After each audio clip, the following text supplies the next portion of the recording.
السلام عليكم، معاكم مستر عريش. بس الفيديو ده طالع من دبي، تحديدا عند برج خليفة. كنت عايز اشير معاكم حاجة بسيطة كده، ممكن تعمل لكم مشكلة اثناء السفر. يعني انا ايه المشكلة اللي واجهتني في مطار القاهرة وانا طالع من مصر دبي؟ انا كنت طالع مع شركة اسمها جولف اير، طيران الخليج. الفكرة ان انا مثلا عامل السياحة بتاعتي شهرين، فقال لي خلاص احنا عايزين العودة، اهم حاجة انت بتحجز عودة، وكلنا احنا عارفين كده.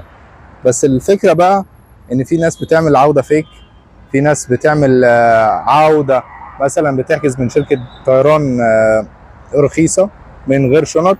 فبالنسبة بيشوف يعني حاجة مثلا زي اكيد عارفين ويز اير. انا كنت حاجز ويز اير، وكنت حاجز من شارقة او شارجة، اسمها شارجة، لمطار مطار القاهرة. مطار في القاهرة، بس المطار سفنكس مش مطار القاهرة الدولي.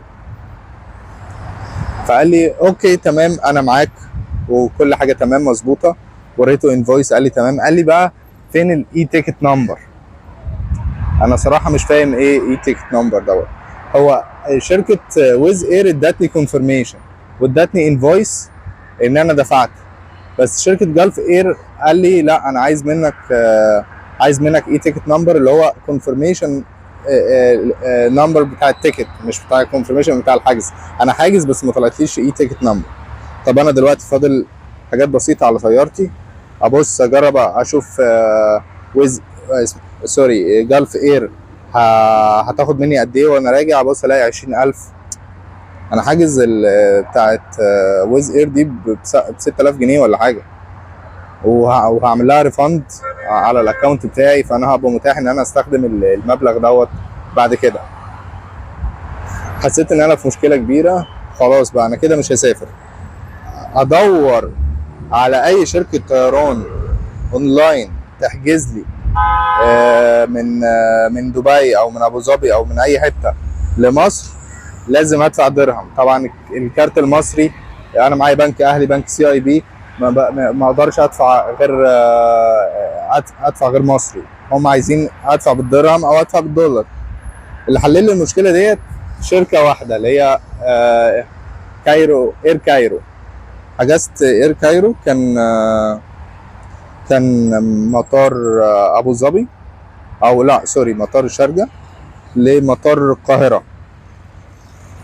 بعد ما خلصت وحجزت ووصلني اي تيكت نمبر، حجزتها بحوالي 8000 9000 جنيه، مش كتير. وصلني الاي تيكت نمبر، رحت قال لي اوكي تمام، بس انت حاجز من الشارقة.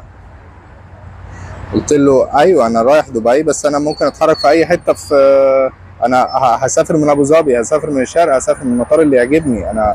انا رايح الامارات، فانا دلوقتي ممكن اتحرك في اي اماره براحتي. قال لي طب افرض يرجعوك من المطار؟ يعني هو صراحه كان سؤال غريب شويه. طب هم يرجعوني من المطار، انا طيارتي اللي انا حاجزها بعد شهرين، بعد شهر ونص. طب ما انا كده كده مش هيرجعوني المطار، اكيد مش هيرجعوني في نفس الطياره اللي انا حاجزها. كان سؤال صراحه ما عجبنيش. وتجربتي مع جلف اير كسروا الشنطه. هو صراحه كستاف في الكابين كرو كطياره كان تمام، بس اللي هم الان هاوس في المطار دول يعني حسيت ان الموضوع معقد شويه. فهو ده اللي كنت عايز اقول لكم عليه. بس بالنسبه للاير كايرو، انا عملت ريفند، خصموا مني حوالي 2000 جنيه. يعني انا اول ما رجعت كان مكتوب اصلا ان انا عشان اعمل ريفند هيرجع لي 50 دولار بس.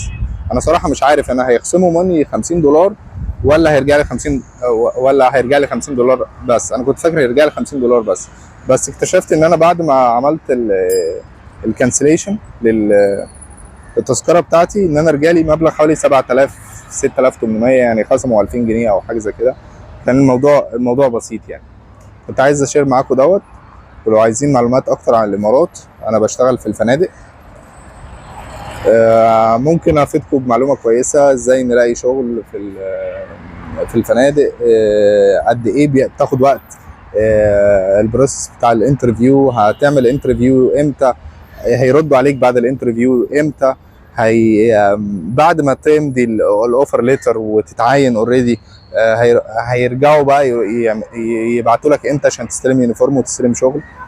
ممكن اقول لكم على كل دوت، هعمل لكم الكلام دوت في الفيديو الجاي ان شاء الله. تابعوني وان شاء الله كلنا نستفيد.